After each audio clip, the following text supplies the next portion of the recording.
یه روز یکی وارد زندگیت میشه. همه چی با یه نگاه شروع میشه، با یه جمله گرم و خاص.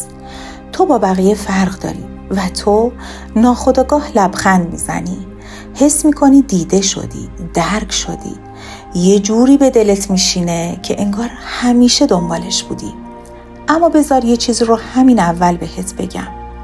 همه آدم‌هایی که احساسات قوی رو در ما بیدار میکنن لزوماً آدم‌های سالمی برای رابطه نیستن. گاهی اونا فقط بلدن چطور اغواگرانه رفتار کنن. اونا این شکلی هن، حمایتگرن، خیلی زیاد. ازت میپرسن چی خوردی؟ کجا رفتی؟ چرا جواب ندادی؟ این مراقبت اولش عشق به نظر میرسه، اما کم کم نفست رو میگیره. سازگارن، خیلی بیش از حد. هر چی بگی همونو میخوان. هم موزیک مورد علاقت رو دوست دارن، هم کتابی که تازه خوندی، حتی فیلم مورد علاقه کودکیت رو. حقیقت اونا خودشونو شبیه تو میکنن تا دل تو رو ببرن. ابراز علاقهشون شدیده، سریعه و هیجانیه. میگن تو با همه فرق داری. احساس میکنم نیمه گم شدمی و فقط چند روز گذشته، نه چند ماه. از لحاظ جنسی اغواگرن، با رفتار، با کلام، با نگاه، با لمس ناگهانی، طوری که حس کنی خواستنی ترین انسان روی زمینی. اما اون شور زیاد همیشه نشونه عشق نیست. گاهی ابزار برای گرفتن کنترل رابطه. این آدما با همین افراط‌ها روی رادار روانی تو پارازیت میندازن. یعنی چی؟ یعنی نمیذارن نشونه‌های خطر رو ببینی، چون مغز درگیر یه بمبارون شیمیاییه. دوپامین، اکسیتوسین، آدرنالین، همه اینها باعث میشن حس لذت و صمیمیت شدیدی داشته باشی، حتی اگه واقعیت چیز دیگه ایه. اما رابطه سالم با اغراق شکل نمیگیره، با شناخت و تعادل شکل میگیره. باید چی کار کنیم؟ به علائم توجه کن، نه فقط احساسات.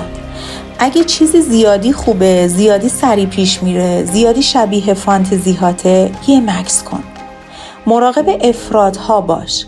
زیادی مراقب، زیادی عاشق، زیادی وابسته، اینا ممکنه هشدار باشن، نه نعمت. سریع وارد رابطه جنسی نشو. صمیمیت بدنی باعث ترشح اکسیتوسین میشه، همون هورمونی که باعث میشه نسبت به طرف مقابل احساس وابستگی کاذب پیدا کنی، حتی اگه رفتاراش ناسالمه. وقت بذار، با اطرافیان و متخصصین هم مشورت کن. کسی که واقعا دوستت داره عجله نداره، اجازه میده با آگاهی انتخاب کنی. ببین آیا توی رابطه آرامشی یا توی ترسی؟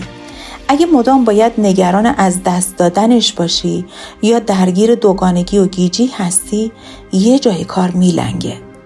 یادت باشه مراقبت از روانت یعنی احترام به همه آیندت، چون روان زخمی مسیر آیندت رو کج میکنه.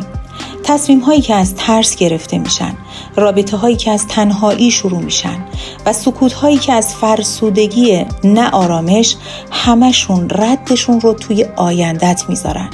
مراقبت از روان یعنی یاد بگیری نبگی، یعنی خودت رو وسط رابطه گم نکنی، یعنی بدونی کی باید بمونی و کی باید بری، یعنی به احساساتت گوش بدی ولی اسیرشون نشی، یعنی برای خودت مرز بذاری، حتی وقتی دلت میخواد بی مرز دوست داشته باشی. آینده تو به حال روانت وصله و تو حق داری یه آینده آروم، امن و روشن بسازی. پس هر جا دیدی چیزی داره روانت رو آزار میده، دست نگه دار. یه قدم عقب‌تر برو، نه از ضعف بلکه از احترام به خودت، چون تو مهمی و روانت ریشه تمام چیزیه که در آینده میسازی.